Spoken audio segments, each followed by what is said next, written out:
The stadium roared as the final inning approached. David Carter, the golden boy of American baseball, stood on the pitcher's mound, confident, focused, invincible. But in a split second, everything changed. One wrong step, a sharp twist, a sickening crack. The crowd gasped as he collapsed to the ground, clutching his knee in agony. Within hours, headlines exploded across every major outlet. Star pitcher David Carter suffers devastating knee injury, career in jeopardy. The spotlight that once worshipped him now felt like a curse. Surgery followed, then silence. Sponsors pulled back, fans moved on. And David? He disappeared. No longer the face of the sport, David retreated to a quiet rehab center tucked away in a sleepy town far from the cameras, far from the fame. He arrived not as a hero, but as a broken man, bitter, angry, and unsure who he was without the game. Every morning he stared out the window, watching the world go by while his leg healed.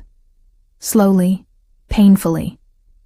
What he didn't know was that this little town and one very unexpected woman would soon change everything, not just his body, but his heart. David Carter had it all: fame, fortune, and the swagger of someone who knew the world adored him. At 28, he had graced magazine covers, signed million-dollar deals, and lived in the fast lane. But when the stadium lights dimmed and the applause faded after the injury, so did his sense of identity. The once celebrated athlete now struggled with something far more terrifying than physical pain: the silence of being forgotten. Weeks into his stay at the rehabilitation center, David kept to himself. He wore his hoodie like a shield and limped through his sessions with visible frustration. His pride stung worse than the injury itself. For someone who had been worshipped, the idea of needing help felt like a personal failure. Then came Lila. She was 24, soft-spoken, but grounded. Working 2 jobs to make ends meet, Lila had long given up on her dream of becoming a physical therapist. Her days revolved around patients, paperwork, and caring for her ailing grandmother. Glamour was never part of her life, nor did she crave, yet their first encounter was anything but graceful. David dropped his crutch in the hallway, cursing under his breath. Lila walked by, picked it up without hesitation, and handed it back with a calm but firm voice. "If you're not willing to try, don't waste time complaining." David blinked, stunned. He was used to being recognized, tiptoed around, even idolized. But this woman? She didn't even seem to care who he was. No fanfare, no fawning, just brutal honesty. And oddly, it shook something inside him. He watched her walk away, ponytail swinging, clipboard in hand. There was no pity in her eyes, only quiet strength. For the first time since the injury, David felt something stir beyond resentment, curiosity. Who was she, and why did her words, so simple and sharp, echo louder than the cheers of any crowd in Nye? That one moment, David Carter, former king of the field, found himself unexpectedly intrigued by the girl who refused to worship him. And in a town where no one cared about headlines, his real story was about to begin. At first, David found Lila annoying. She was too blunt, too unaffected by who he was, or who he used to be. She treated him like any other patient, maybe even tougher. No special treatment, no sugarcoating. But that's exactly what made her unforgettable. While the other therapists tiptoed around his moods, Lila challenged him. When he dragged his feet during therapy, she raised an eyebrow and said, "I've seen 80-year-olds move faster than that." When he muttered that it was pointless, she simply replied, "Then, why are you here?" There was no malice in her tone, just quiet persistence. And over time, David started to look forward to her voice, even when it called him out. One afternoon, she found him staring blankly out the window, skipping his scheduled stretch. Without a word, she tossed him a jacket. "Come on. Sunsets. Too good to waste." He grumbled, but followed her outside. They sat on a wooden bench, the sky ablaze in hues of gold and crimson. For once, he felt his chest loosen. No expectations. No cameras. Just silence. And her. Then came the moment that changed everything. During an intense therapy session, David pushed himself too hard. His leg seized up in a painful cramp, and he nearly collapsed. Without hesitation, Lila caught him. Though his ahaizi weight threw her off balance and bruised her arm, she steadied him, guiding him to a chair. He noticed her hand trembling slightly, her forearm already turning purple. "Are you okay?" he asked, guilt creeping into his voice. She just shrugged, giving him a tired but genuine smile. "You didn't fall. That's what matters." She never mentioned it again. But David couldn't forget. For the first time in a long while, someone had helped him. Not because of who he was, but simply because he needed it. From that moment on, something shifted. He began asking her questions, noticing the tired lines under her eyes, the way she always brought an extra coffee, but never drank it. He started caring. Lila, unknowingly, had become the first person to see past the athlete, and David was beginning to see her too. As the days slipped by, something unspoken began to grow between them. During one late afternoon session, David sat on the therapy bench longer than usual. The air was quiet, golden light filtering through the windows. For once, his walls dropped. "You know," he said softly, "people think fame is a dream. But when you're a kid expected to carry everyone's hopes, it's lonely. You win, they cheer. You lose, they turn away." Lila didn't interrupt. She didn't give advice. She just listened. And somehow, that meant more than any words. A few days later, as they walked slowly through the garden path outside the rehab center, Lila shared her own truth. "I wanted to be a physical therapist, top of my class, full scholarship. But when my grandma got sick, I chose her. I never looked back." Her voice was calm, but David heard the quiet ache beneath it. She wasn't just strong. She was resilient, in a way he never had to be. That realization humbled him. When the town's annual fall festival came around, Lila reluctantly invited him. Expecting nothing, she was surprised when he actually showed up. Dressed simply, no entourage, no attitude. Just David. They shared candied apples and laughed at a terrible cover band. He tried to win her a prize at the ring toss and failed miserably. But for the first time in a long while, David laughed freely. Not as a celebrity, but as a man, finally, tasting the sweetness of a normal life. At the end of the night, he handed her a box. "You're always on your feet. Figured you could use these." Inside was a pair of sleek, expensive running shoes. Limited edition, the kind you'd never find in this town. Lila stared at them, then looked up at him with steady eyes. "I don't need gifts, David. I need to know you're actually trying. Not for me. For you." Her words hit deeper than any rejection he'd ever faced. That night, David couldn't sleep. Not because of his leg, but because of her. She didn't want his money. She wanted his growth, and for the first time, he wanted that too. Just when everything felt like it was slowly falling into place, reality came crashing in. It happened on a quiet Sunday afternoon. David and Lila had gone for coffee after his therapy session. laughing as they strolled through the park. It felt normal, easy, uncomplicated. But the next morning, everything changed. Flashy headlines exploded across social media. Fallen star in love, David Carter's secret romance with rehab worker. From baseball to blue-collar beauty, inside David's new life. Someone had snapped photos. David holding Lila's coffee, Lila smiling beside him, her hand brushing his arm. In the public's eyes, it became a scandalous story. Rich athlete and the girl from nowhere. Lila was mortified. "I never asked for this," she whispered, eyes filled with a mix of fear and disappointment. David promised to fix it.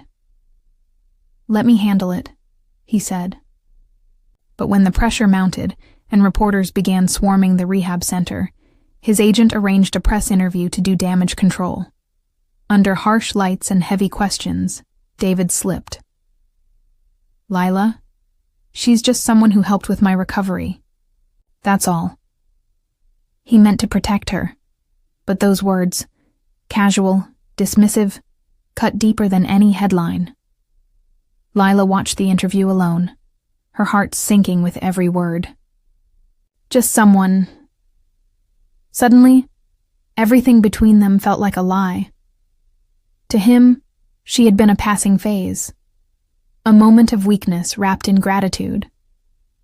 She had given her time, her care, even her bruised hands, and in front of the world, he reduced her to nothing more than a footnote in his comeback story. She didn't cry. She just packed her things, handed in her resignation, and disappeared. No goodbye. No note. She blocked his number, changed her routine, avoided the places they'd shared. David searched for her, left messages, went to the rehab center only to find her gone. In her silence, he was forced to confront something far more painful than the injury that brought him here. The realization that he had hurt the one person who never wanted anything from him, but the truth. And this time, there was no rehab plan, no script, no playbook, only the weight of her absence, and the desperate hope that it wasn't too late to make things right. Months passed. The endless hours of grueling physical therapy, the pain and frustration, had finally borne fruit. David's leg was stronger, his body ready. Word spread quickly. David Carter was ready to return to the game that had once defined him. The offers came pouring in, lucrative contracts, endorsements, promises of glory, everything he had dreamed of, and more. His phone buzzed nonstop, with calls from agents and team managers eager to welcome him back with open arms. But something had changed inside David. The man who once lived only for applause now felt a hollowness no amount of fame could fill. The silence left by Lila's absence echoed louder than the roar of any stadium. The day of the big press conference arrived. Cameras flashed, reporters leaned forward, hungry for a statement. David stood at the podium, poised and calm. When the contract offer was placed before him, the room waited, breathless. And then, in a voice steady and clear, David said the words that shocked everyone. "I'm grateful for the chance to play again.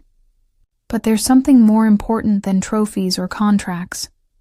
I can play baseball, yes, but without her by my side, without Lila, every victory would be meaningless." Murmurs rippled through the crowd. He looked out beyond the cameras, as if searching for someone in the back of the room. "She saw me when no one else did. She helped me find strength beyond the game. And now, I choose her over the spotlight." His words hung in the air, powerful and raw. David didn't just reject a contract. He chose a different path. A path of humility, love, and real connection. Backstage, a familiar figure stood quietly watching. Lila's eyes met his, surprised and hesitant. He smiled, a smile filled with hope and promise. Sometimes, the greatest victories aren't measured in runs or records, but in the courage to follow your heart. And for David Carter, that day marked the beginning of his true comeback, not as a star on the field, but as a man ready to fight for love. Weeks passed after the press conference, and the buzz around David's decision slowly settled. Life had shifted, still uncertain, but for the first time, filled with quiet hope. One rainy afternoon, the rehabilitation center's door creaked open.